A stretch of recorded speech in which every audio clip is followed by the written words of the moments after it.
Orang yang mengaku bertaubat kepada Allah, lalu dia tidak mau mencari ilmu, tidak mau belajar, falaisa bitaibin, maka dia belum termasuk orang yang bertaubat. Jadi di sini jelas bahwa bukan hanya dari dosa kita bertaubat, juga bertaubat dari kebodohan. Dalam arti tidak membiarkan diri kita bodoh terus menerus. Dengan bahasa anak sekarang, bodoh tapi betah.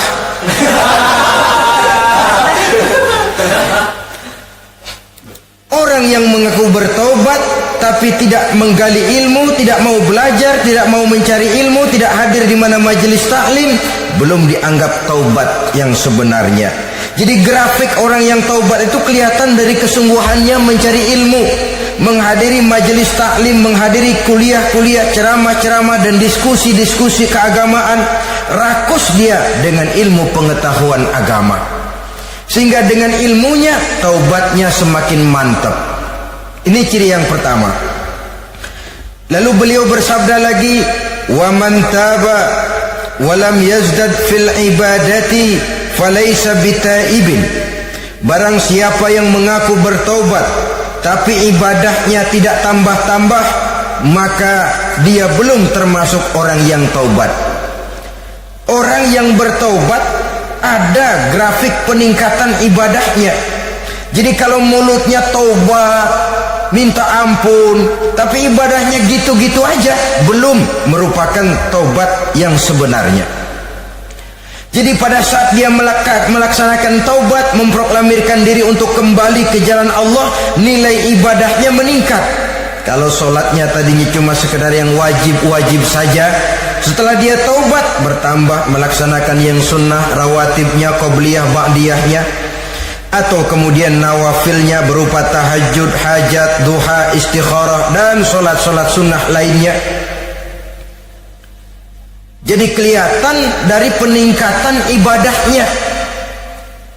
Ini ciri yang kedua. Yang ketiga kata Nabi lagi, wa man taba wa lam yardal khusama falaysa bitaibin. Barang siapa yang mengaku bertaubat kepada Allah tapi dia tidak bisa meridhoi musuh-musuhnya, maka belum lagi dia dianggap orang yang bertaubat. Meridhoi, memaafkan musuh. Saudara, memberi maaf itu lebih sulit daripada minta maaf. Tapi memberi maaf lebih mulia daripada minta maaf. Minta maaf gampang, memberi maaf yang sulit.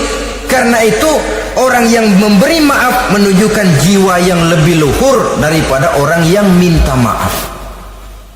Sebab apa? Posisi orang yang memberi maaf kan posisi orang yang menang. Biasanya dalam posisi menang orang gampang congkak dan sombong. Orang datang minta maaf kepada kita, lalu timbul keseganan. Iya, minta maaf sih gampang. Memberi maaf itu yang sulit, tapi itu yang sangat dianjurkan, dan itu merupakan ciri dari orang-orang yang bertaubat. Lalu apalagi? Wa man taba wa lam yughayyir libasahu wa zinatahu falaysa bitaibin. Barang siapa yang mengaku bertaubat tetapi pakaian dan perhiasannya tidak berubah, maka dia belum lagi dianggap bertaubat. Orang bilang pakaian memang kulit, yang penting isi. Tetapi bagaimanapun kulit mencerminkan isi. Dari pakaian kita bisa mengkaji kepribadian seseorang. Saya berpendapat bahwa pakaian penting, kulit juga penting. Kulit penting, isi penting. Kulit tanpa isi tidak ada artinya. Isi tanpa kulit juga meragukan orang. Wah, yang penting kan isinya, kulitnya gimana saja. Saya mau tanya, saudara dapat duren di jalanan, isi aja nggak ada kulitnya, kira-kira dimakan nggak duren? Paling kurang akan menimbulkan keraguan, jangan-jangan sudah dicampur racun ini. Jadi dengan demikian orang yang bertaubat ini kelihatan dari cara berpakaian, cara berhias diri, tidak over. Dia kembali kepada fungsi berpakaian. Dalam Islam kan sesungguhnya fungsi pakaian itu yang paling utama. Pertama, nutup aurat, itu ukurannya. Yang kedua, pantas. Yang ketiga, baru soal mode. Di zaman kita sekarang terbalik. Mode nomor 1, pantas belakangan, nutup aurat apa tidak nomor 16.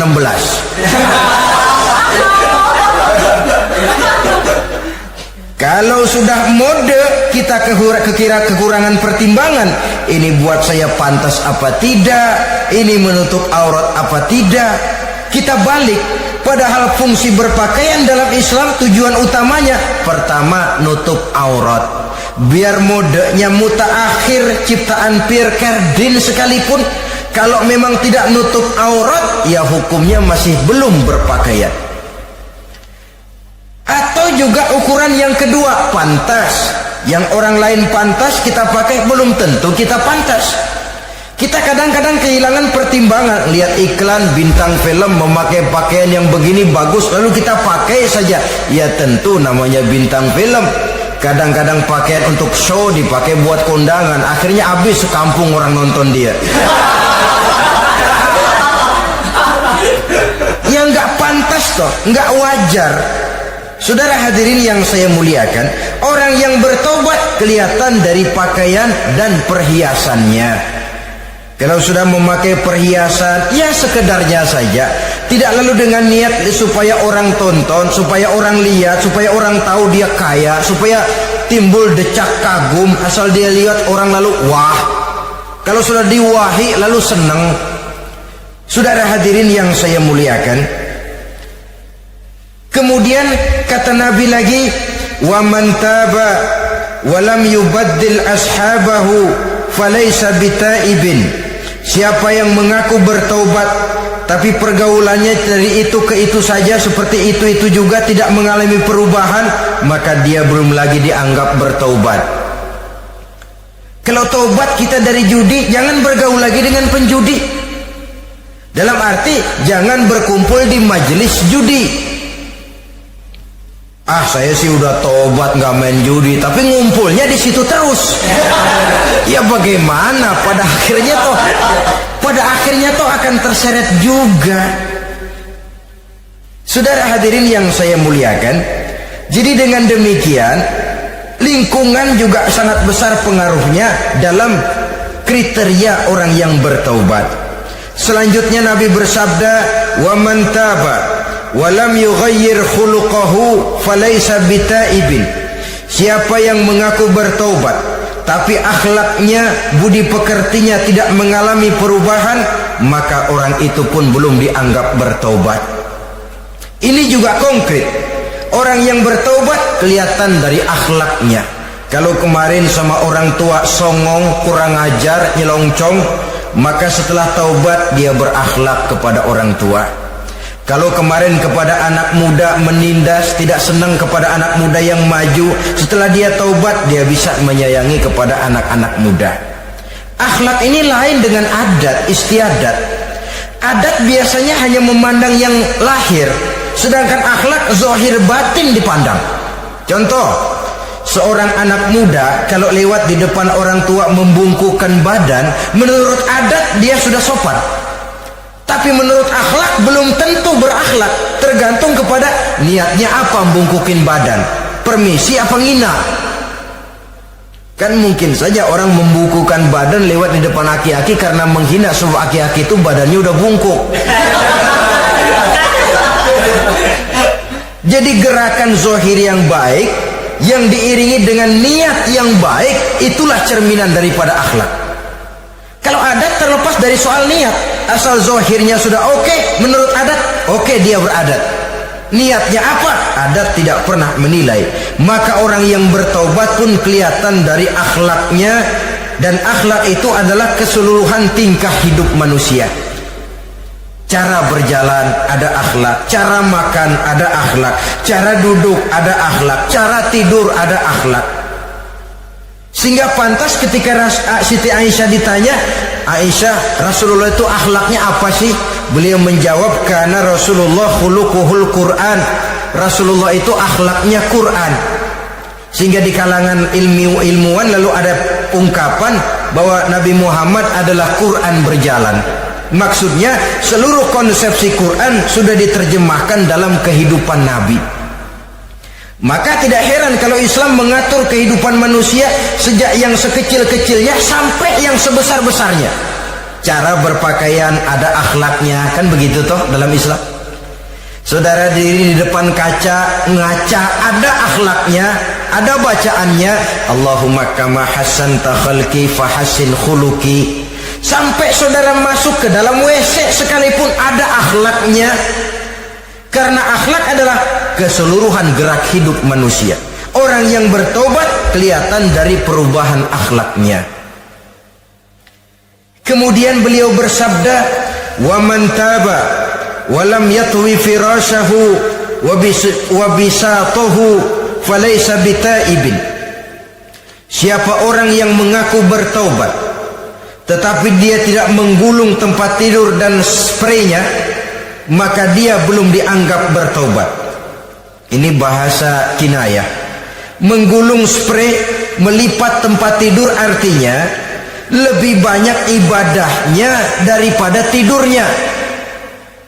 Kalau ngaku taubat tapi sehari 24 jam, 22 jam tidur, cuma 2 jam ibadah, ya belum mencapai kriteria itu. Dengan kata lain, orang apabila sudah memproklamirkan diri untuk taubat, menyingsingkan lengan baju, melipat spray, menggulung tempat tidur. Bukan berarti dia tidak tidur-tidur, tetapi bersiap diri untuk melaksanakan ibadah yang pada saat dia terjebak dalam dosa sudah banyak ibadah yang ditinggalkannya. Saudara-saudara kaum muslimin rahimakumullah. Kemudian beliau bersabda pula, "Wa man taba wa lam yatasaddaq falaysa bitaibin." Barang siapa yang mengaku bertobat kemudian dia tidak menyedekahkan karunia yang diberikan Allah kepadanya, maka taubatnya belum lagi dianggap taubat yang sebenarnya. Faman istabana minal abdi hazihil khisal fahuwa taibun haqqa. Apabila nyata tanda-tanda ini pada diri seorang hamba, maka barulah taubatnya dinamakan taubat yang sebenarnya. Jadi untuk taubat itu ada 2 jalan yang bisa kita tempuh. Pertama, taubat dengan lisan, taubat dengan ucapan. Dalam artian apa? Memperbanyak istighfar. Istighfar yang mana? Yang mana yang mungkin saja. Kalau waktunya sempit ya istighfar yang pendek-pendek. Astaghfirullah, astaghfirullah, astaghfirullah.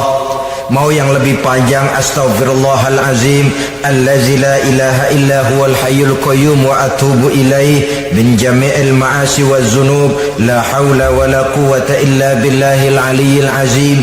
Ada waktu yang lebih panjang lagi membaca sayyidul istighfar. Tiap kali berbuat jahat, tiap kali diiringi dengan istighfar. Nah, ini yang bisa runtuh dengan istighfar ini dosa apa? Dosa yang ringan, dosa yang biasanya dilakukan oleh panca indera kita. Mata, ini dosa mata, insya Allah bisa runtuh dengan istighfar. Ngelihat yang haram, cepat nunduk, astagfirullah. Habis nunduk jangan ngeliatin lagi.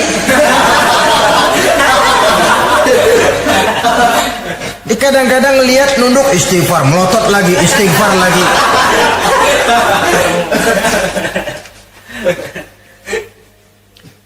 Saudara hadirin yang saya muliakan, kata Imam Ali, nazratul ula laka wasaniyatu alaika. Ini dalam menjaga mata.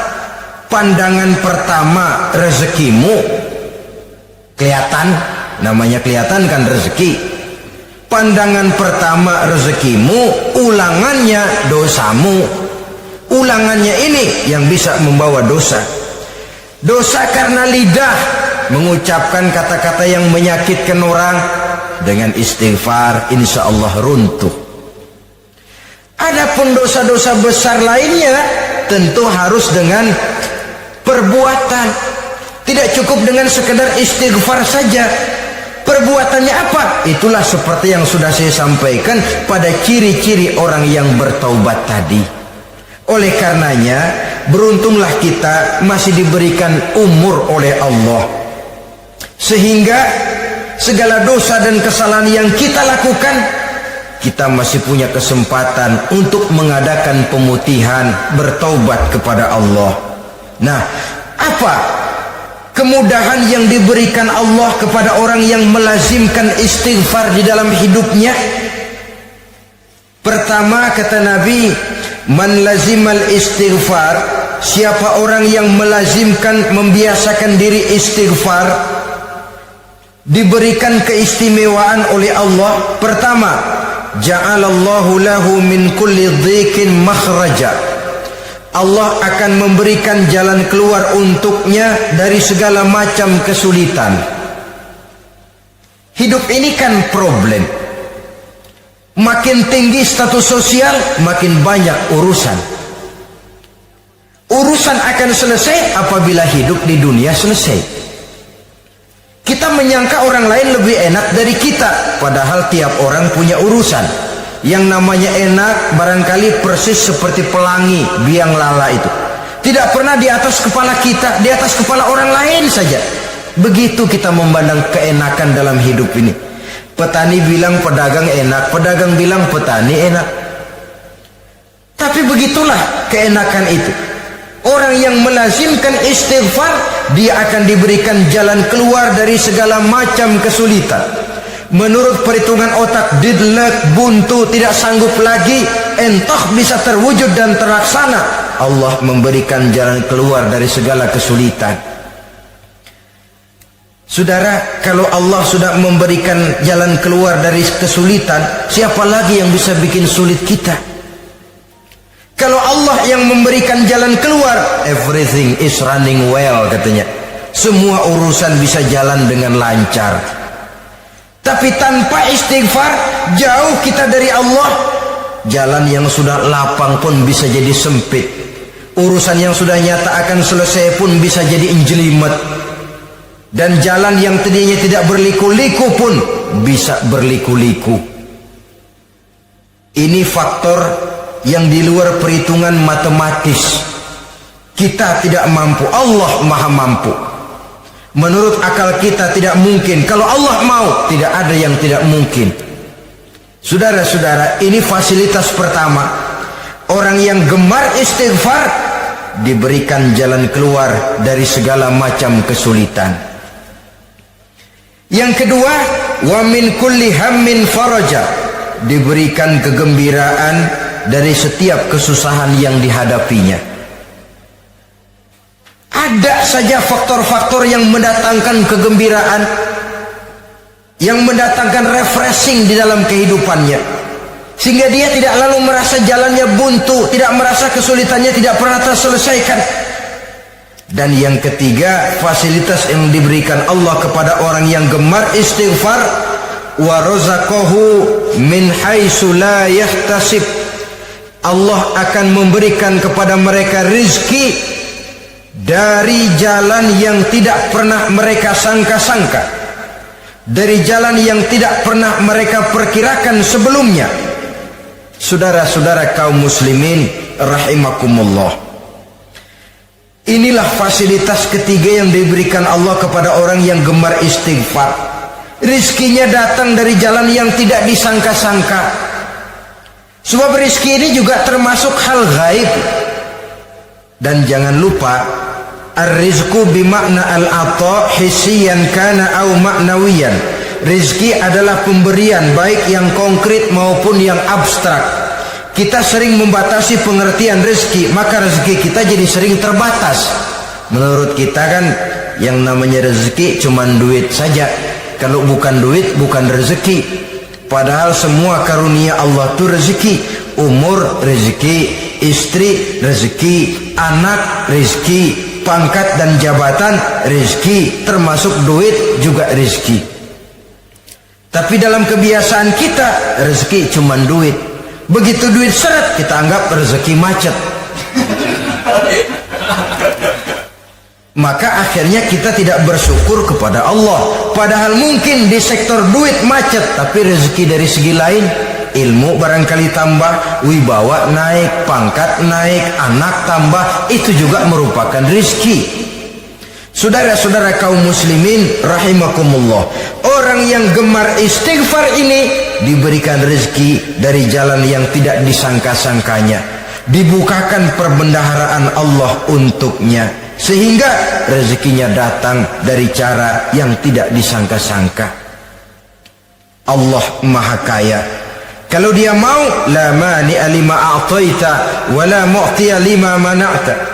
Tidak satu kekuatan pun yang mampu mencegah apa yang hendak diberikan Allah, dan tidak satu kekuatan pun yang sanggup memberikan apa yang dicegah oleh Allah Subhanahu wa ta'ala. Ini keistimewaan yang diberikan Allah kepada mereka yang gemar beristighfar di dalam kehidupan ini. Jangan lagi berpikir, gua sih nggak punya dosa, istighfar amat. Sombong, saudara-saudara.